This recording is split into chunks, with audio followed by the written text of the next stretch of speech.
They were born into tragedy long before they took their first breath. Two souls bound not by love, but by blood, tangled in a lineage that should have ended generations before. Their faces told a story their family refused to speak. Eyes too close, features too alike, whispers too loud for the silence they lived in. Locals called them the cursed pair, though no one dared say it to their faces. Because in that quiet town, everyone knew the blood that ran through their veins was older than sin and darker than the soil beneath their feet. You've probably never heard their names. You weren't supposed to. Their family wasn't written in history books. Their story was buried, sealed away by church records, burned photographs, and unmarked graves. But beneath it all lies a truth that chills the spine of American history. A truth about what happens when generations of secrecy collapse on themselves, when love becomes indistinguishable from bloodline, and survival becomes a form of punishment. What I'm about to tell you isn't folklore, it isn't rumor. It's documented, though rarely spoken aloud. This is the story of the most inbred couple in U.S. history. Two people who were never meant to exist, born from generations of silence, obsession, and denial. It began, like most tragedies, with pride, the kind of pride that rots from the inside out. Families that believed they were chosen, pure, untouched by the outside world. In a forgotten corner of Appalachia, isolation wasn't a curse. It was a tradition. Marriages between cousins, siblings, even closer ties whispered behind locked doors. The family's name became a riddle erased from public records, replaced with initials and half-truths. But what they left behind tells its own story. Photographs where everyone looks the same, documents that contradict themselves, and a trail of medical anomalies that no doctor could explain. And at the center of it all, two people.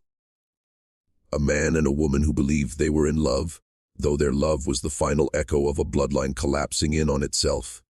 Their union would become the breaking point, the last chapter of a century-long curse that no one dared speak of again.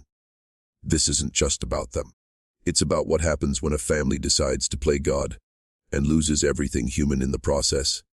Long before the couple was born, their family had already become an island, a name whispered with unease in nearby towns, but never spoken directly.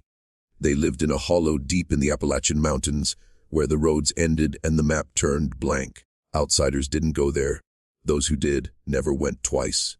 The family called themselves keepers of the land, claiming descent from pioneers who carved their home out of wilderness.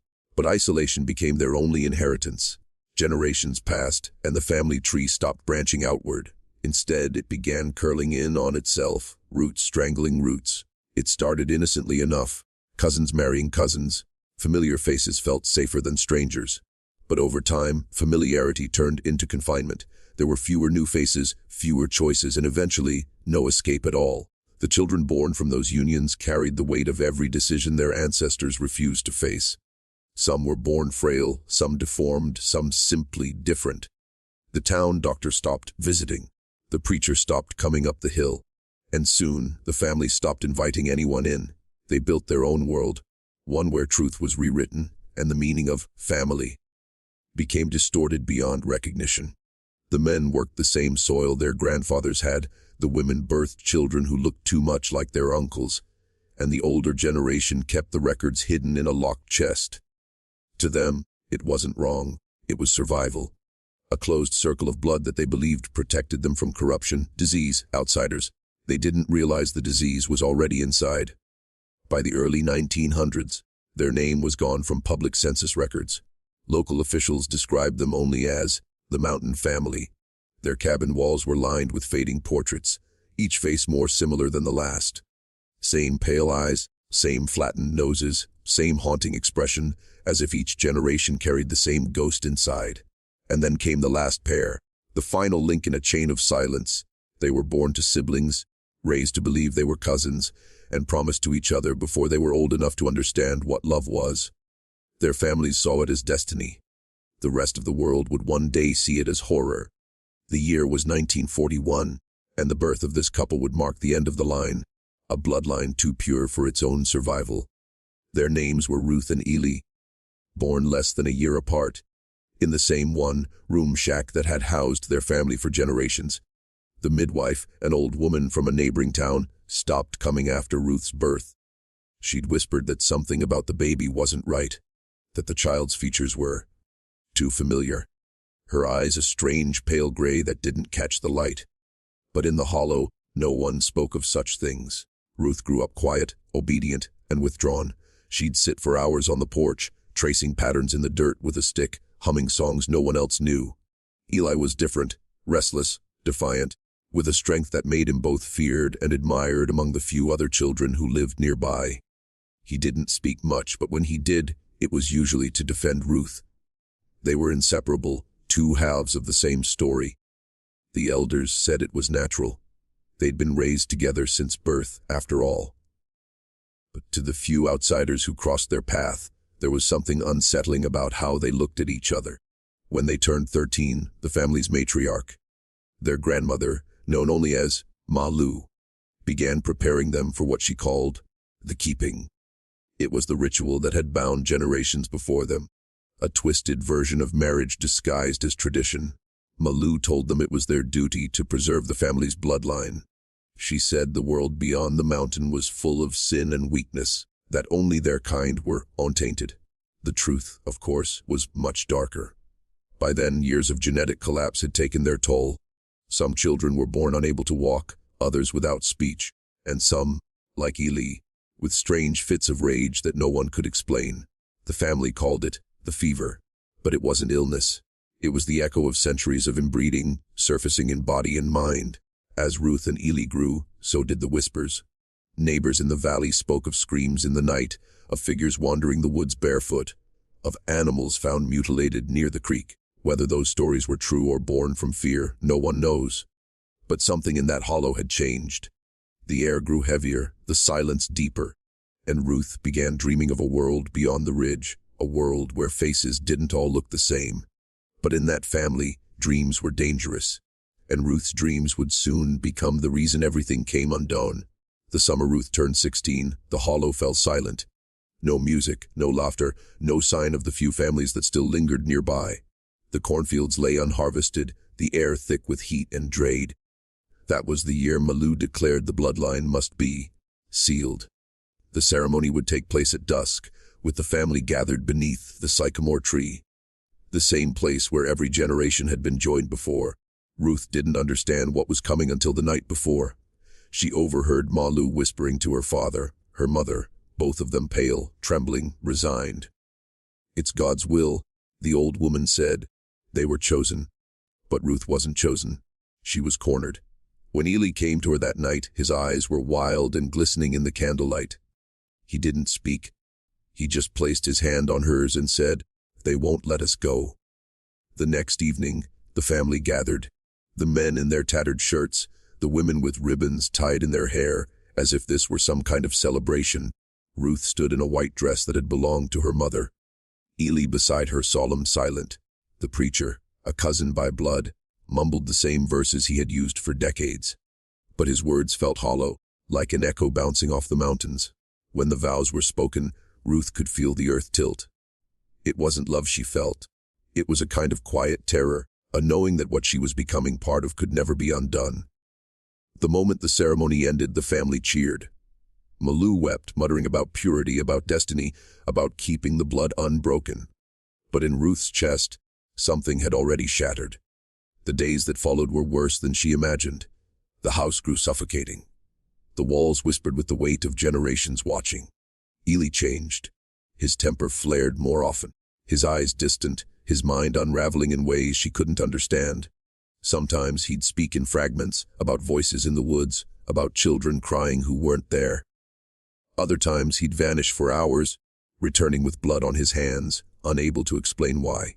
Ruth tried to run once, made it halfway down the hill before her father caught her. He didn't scold her. He only said, "There's nowhere else for us." And deep down, Ruth knew he was right. No one in the valley would take her. No one would believe her. The world outside didn't even know she existed. So she stayed, and the hollow kept its silence, until the night Ellie stopped coming home. It began with a sound, a single, distant cry echoing through the trees. Ruth woke in the dark, the cabin cold, Ellie's side of the bed empty. The door was open, swaying gently in the wind. Outside, the night was thick and alive, the woods whispering with the low hum of insects and something else, something she couldn't name. She lit a lantern and stepped out barefoot into the dirt. The path to the creek was lined with half-buried bones. Animal, maybe, or maybe not. She called his name, once, twice, no answer. Just the endless rustle of leaves. By morning, Eli was gone. No footprints, no blood, nothing but silence. The family gathered, eyes wide with something between fear and denial. Malou said it was God's punishment, that the blood had grown too thin, the line too fragile. Ruth said nothing. Deep down, she knew Eli hadn't been taken. He had gone. Days turned to weeks. The air changed. Food spoiled faster. Animals refused to come near the house. Ruth stopped eating. She'd sit by the window, staring at the tree where she'd once been bound, waiting for the shape of him to return from the woods. Some nights, she swore she heard him. Soft footsteps circling the cabin, whispering her name in a voice that wasn't human anymore. The others began disappearing soon after. First Malou, then Ruth's father. The hollow was unraveling piece by piece. A traveling trader passing through months later found the cabins empty, doors open, fire pits cold. He told the sheriff he'd seen strange symbols carved into the trees.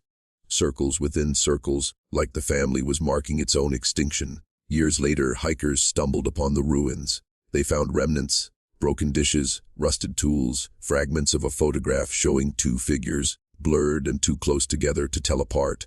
Locals said the land was cursed. They said the soil still breathed, that nothing would grow there.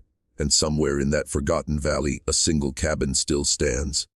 Inside, on the wall above a broken bed frame, are two names scratched into the wood: Ruth Hussey Lee. Forever pure. If you're still watching, you're already braver than most. Tell us in the comments. What would you have done if this was your bloodline? Would you have stayed, or tried to escape the curse that raised you? Because some bloodlines don't end when the people do. They linger, in stories, in whispers, in the faces of strangers who look a little too familiar. Decades passed before anyone dared to speak their names again. The hollow was reclaimed by forest. The cabins rotted into the earth, and the road leading there was swallowed by vines. But in the county courthouse, buried beneath water, damaged archives and brittle birth certificates, someone found them. The records, the proof. A chain of names so tightly wound together it was hard to tell where one generation ended and the next began. What they discovered was horrifying. For over 100 years, the same surnames repeated again and again. Brothers marrying sisters, fathers marrying daughters, children registered as both niece and cousin to the same man. The documents were half burned, the handwriting frantic, as if the record keeper had tried to erase his own guilt. Among the names, two appeared at the very end: Ruth Ann and Ely Thomas. Their marriage listed without witnesses, their deaths unrecorded. The line ended there, but even the dead leave traces. Local doctors in the 1950s noted cases of strange congenital deformities in the region: brittle bones, fused joints, speech defects. When questioned, the families often said the same thing: "We don't talk about them." One physician later admitted that every time he drove through that valley, he'd feel the hair rise on his neck. "You could tell," he said. "The blood ran too close there, like the past was still alive." The newspapers avoided the story. It was too grim, too shameful. In post-war America, people wanted optimism, not horror. But the truth never disappears. It just waits. In local folklore, Ruth and Eli became ghosts, lovers doomed to haunt the hollow forever, still walking hand in hand under a harvest moon. But historians digging deeper saw it differently. They saw a mirror of America's hidden sins: isolation, pride, and the desperate human need to belong, even when it destroys us. Some say Ruth did survive, that she wandered into town one winter morning, barefoot and half-mad, carrying something wrapped in cloth. A child, maybe. No one knows for sure. The sheriff's report mentions only a girl with gray eyes who would not speak. She was sent to an asylum 2 counties over. No name, no records after that. And yet, every few years, someone claims to see a woman on that road at dusk, pale, barefoot, humming a song no one recognizes. The wind carries it down the valley, soft and mournful. A lullaby for a bloodline that refused to die quietly. They say history forgets what it cannot forgive, but some stories refuse to stay buried.